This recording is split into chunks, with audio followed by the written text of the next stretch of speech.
About 1.5 years ago, I made a video ranking every Kendrick Lamar album from worst to best. That video has since been scorched off the face of the earth due to copyright reasons. So, to make up for this, and because my opinions have changed, I thought I'd make an updated ranking. So that's what we're doing today. Make sure to comment 1 if you're ready, 2 if you're not, and 3 if your name is David. That's right, David, I know who you are. Number 9, Overly Dedicated. Honestly, I sometimes just completely forget about this album. I've only listened to the full thing once and then I've come back to a few songs, but I just don't really hold any close thoughts to this album. You can tell that this was when Kendrick still hadn't really found his sound, and the whole album as an experience just really isn't that fleshed out, especially when looking at his later projects. There are still signs of the Kendrick that we know and love today, like on the song Barbed Wire, which is undoubtedly my favorite song of the album. Kendrick flows on it, the beat is amazing and has some pretty good lyricism, but then there are songs like Alien Girl that are still pretty good, but they have extremely boring and drawn out hooks, or they just lack something like Opposites Attract, which I personally think has a pretty lackluster beat. All in all, a pretty forgetful album, but it definitely shines on some points. It only gets better from here on out though. Number 8, Black Panther. Sometimes I forget that this is a Kendrick album, but it basically is. I mean, every song on here he either made, is featured on, or has credits on, so it's kind of fully curated by him. It does rank this low though, just because I don't really come back to it, and I don't see it as much as a Kendrick album as the other full-blown projects.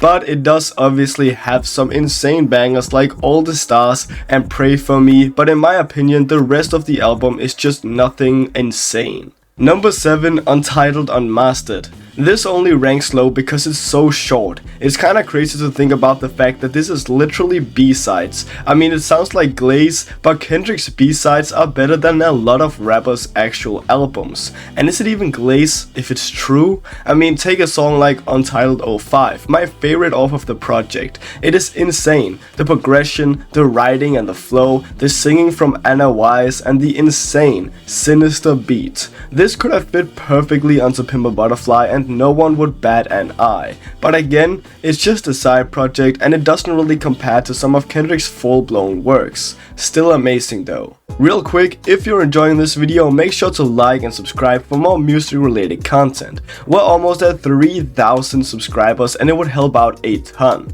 Thank you, and back to the ranking. Number 6, Section 80. I'd say this is Kendrick's first album where he really found his own sound. Yes, it has bummers like No Makeup, which is one of the worst songs Kendrick has ever made, but then you look at ADHD with an amazing hook, or High Power with crazy writing and delivery, or Keisha's Song with awesome storytelling, and we start to see the Kendrick that we all know and love today. I do really like when Kendrick has a full-blown concept throughout his albums though, and that's kinda something this one lacks. We got more individual songs that, don't get me wrong, are bangers, but what I like about Kendrick's album is when all the individual songs come together to tell a story and when it all has an overarching narrative. Of course, I get that Kendrick just wasn't trying to go for that on here, which is okay, a lot of rappers don't, but in that sense I just don't think I can rank it amongst some of the albums coming up. Number 5, GNX. This album is so overhated. It is basically one big victory lap and I love it. Even songs like Hey Now, Squabble Up and Peekaboo that get hated on I do like, cause they're just fun and vibey songs, and some of the hate is just unnecessary. For example, people saying Kendrick lost his ability to write and his storytelling, but had they even listened to the album then? I mean, just look at Reincarnated, one of my favorite Kendrick songs of all time with an insane narrative throughout it,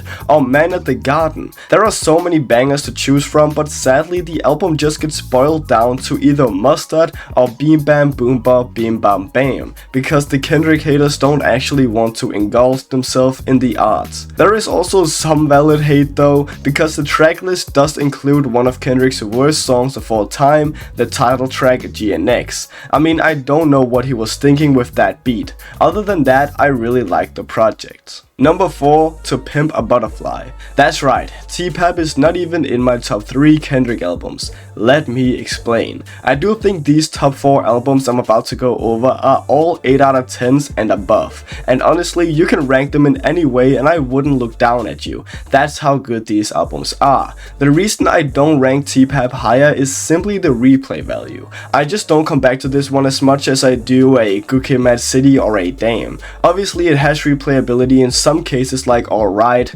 Wesley's Theory and more, but I don't really come back to You Ain't Gotta Lie, Mama, You and etc.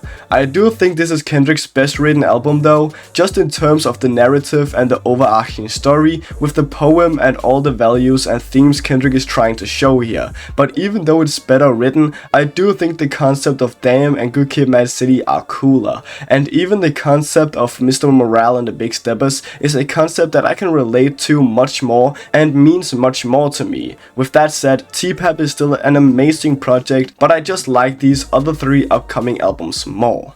Number 3, Damn. I do think this is the coolest concept of a Kendrick album, and the way this story is being told is insane. I mean, you've already heard this a million, billion, trillion times by now I bet, but the way this story can both be played from front to end and from end to front and still make sense is so sick. This is also undoubtedly one of the Kendrick albums with the most replay value. DNA, Element, Humble, XXX, Duckworth, all songs with so much replay value and energy, and we even got more chill songs that I love to just sit and vibe and rap along to, like Yeah, Feel, and my personal favorite Kendrick Lamar song of all time, Pride, which in my opinion is one of his best written songs ever and a song that just resonates so much with me. I love this album and you can flame me all you want for having it over T-Pap, but I will forever stand by that. Probably.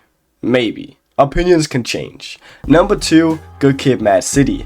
This album and the number 1 album could honestly be switched and I'd still agree. I hope both of these records are very close. The only thing bringing GKMC down for me is Real, which I'm not the biggest fan of. I still think it's good though. The story told through this album is so strong and the way it is told, unfolding like a literal movie, is so sick. This is one of those albums that I really wish I could listen to for the first time again, cause back then, when I was just getting into music and hip-hop, I never thought of the possibility of an album being constructed like this. That paired with the insane replay value and some of Kendrick's best ever songs like Mad City, Good Kid, Bitch Don't Kill My Vibe, and of course Sammy Dot, and it is undoubtedly either number 2 or number 1 for me. But for this video, I will be keeping it at number 2, cause there is just one album that beats it out by a small margin. Number 1, Mr. Morale and the Big Steppers. This album was a really slow burner for me. I used to not think too much of it.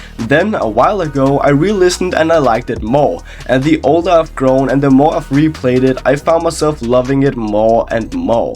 Now I see no skips on it. The weaker tracks like Crown are still amazing to me and are important tracks to the project and the concept as a whole.